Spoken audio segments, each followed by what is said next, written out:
Hi hello. രാവിലെ എഴുന്നേറ്റ് അബുദാബിയിലൂടെയും Sharjah അലൈനിലൂടെയൊക്കെ travel ചെയ്യുമ്പോൾ ഉദിച്ചുയർന്നു വരുന്ന സൂര്യനെ കാണാൻ ഒരു പ്രത്യേക ഭംഗിയാണ്. ഞാനിപ്പോൾ പോയിക്കൊണ്ടിരിക്കുന്നത് അലൈനിലുള്ള Al Ain equestrian shooting and golf ക്ലബ്ബിലാണ്. അലൈൻ നഗരത്തിൻ്റെ തിരക്കിൽ നിന്നൊക്കെ മാറി നല്ല പച്ചപ്പും ശാന്തതയുള്ള ഒരു അന്തരീക്ഷം, കായികവും വിനോദവും ഒക്കെ കൂടിച്ചേർന്ന സ്ഥലമെന്ന് വേണമെങ്കിൽ നമുക്ക് പറയാം. ഇവിടെ താമസിക്കുന്നവർക്കും അതുപോലെ വിസിറ്റിന് വരുന്നവർക്കൊക്കെ വൈകുന്നേരങ്ങളിൽ വന്നിരിക്കാൻ പറ്റിയ സമാധാനപരമായിട്ടുള്ള ഒരു അന്തരീക്ഷമാണ് ഇവിടെ. ഈ സ്ഥലത്ത് ജസ്റ്റ് വിസിറ്റ് ചെയ്യുന്നതിന് പ്രത്യേകിച്ച് എൻട്രി ഫീസും കാര്യങ്ങളൊന്നുമില്ല. പക്ഷേ നമ്മൾ മെമ്പർഷിപ്പ് ഒന്നുമില്ലാതെ ഗെയിംസിലൊക്കെ പങ്കെടുക്കുകയാണെങ്കിൽ അതിന് പ്രത്യേകിച്ച് പേയ്മെൻറ്റും കാര്യങ്ങളൊക്കെ ഉണ്ട്. ഞാനിവിടെ വന്നത് ഗോൾഫ് ഗെയിമിൻ്റെ ബ്രോഡ്കാസ്റ്റിങ്ങുമായി ബന്ധപ്പെട്ടിട്ടാണ്. എന്നെ ഇവിടെ ഏറ്റവും കൂടുതൽ ആകർഷിച്ച കാര്യമെന്ന് പറയുന്നത് ഒരു മരുഭൂമി എത്ര മനോഹരമായിട്ടാണ് ഈ രീതിയിൽ മാറ്റിയെടുത്തത് എന്നുള്ളതാണ്.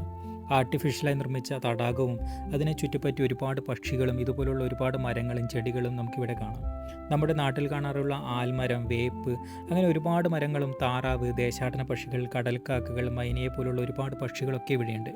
ഇവിടെയുള്ള ഏറ്റവും മനോഹരമായ മറ്റൊരു കാഴ്ചയെന്ന് പറയുന്നത് സൂര്യോദയവും അതുപോലെ തന്നെ അസ്തമയവും കാണാൻ ഒരു പ്രത്യേക ഭംഗിയാണ്. അതുപോലെ തന്നെ ഇതിൻ്റെ അകത്ത് കയറി കഴിഞ്ഞിട്ടുണ്ടെങ്കിൽ നമുക്ക് ഓരോരോ സ്ഥലത്ത് പോകുന്നതിനൊക്കെ വേണ്ടി ഇതുപോലുള്ള ബഗ്ഗികളാണ് യൂസ് ചെയ്യുന്നത്. അങ്ങനെ ആദ്യ ദിവസത്തെ വർക്കിന് ശേഷം അവിടെ നിന്ന് മടങ്ങുകയും ദുബായിലേക്ക് തിരിച്ചു പോകുമ്പോൾ കൂടുതൽ സമയം എടുക്കുന്നതിനാൽ അലൈനിൽ തന്നെ ഒരു ഹോട്ടലിൽ റൂം ബുക്ക് ചെയ്യുകയായിരുന്നു ചെയ്തത്.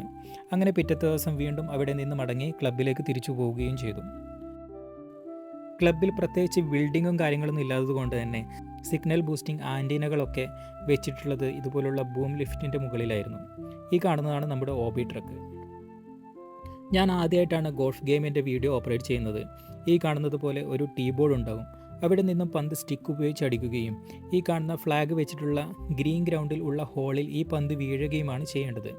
പന്ത് വീണ സ്ഥലത്ത് നിന്ന് വീണ്ടും പന്തടിച്ച് ഹോളിലേക്ക് എത്തിക്കുക, അങ്ങനെയൊക്കെയാണ് ഈ ഒരു ഗെയിമിൻ്റെ രീതി. പൊതുവെ ഇത്തരത്തിലുള്ള ഗെയിമൊക്കെ ഔട്ട്ഡോർ ആയതുകൊണ്ട് തന്നെ പെട്ടെന്ന് ക്ഷീണിക്കുകയും അതുപോലെ തന്നെ പെട്ടെന്ന് മടുപ്പ് വരികയും ചെയ്യും. എന്നാൽ ഇവിടെ അതിൽ നിന്നൊക്കെ വ്യത്യസ്തമായിട്ട് ചുറ്റുമുള്ള കാഴ്ചകൾ കൊണ്ടും മറ്റും അധികം മടുപ്പില്ലാതെ തന്നെ വർക്ക് ചെയ്യാൻ സാധിച്ചു. അങ്ങനെ വീണ്ടും ഒരു അസ്തമയ സൂര്യനെ കണ്ടതിന് ശേഷം അലൈനിൽ നിന്നും ദുബായിലേക്ക് മടങ്ങി.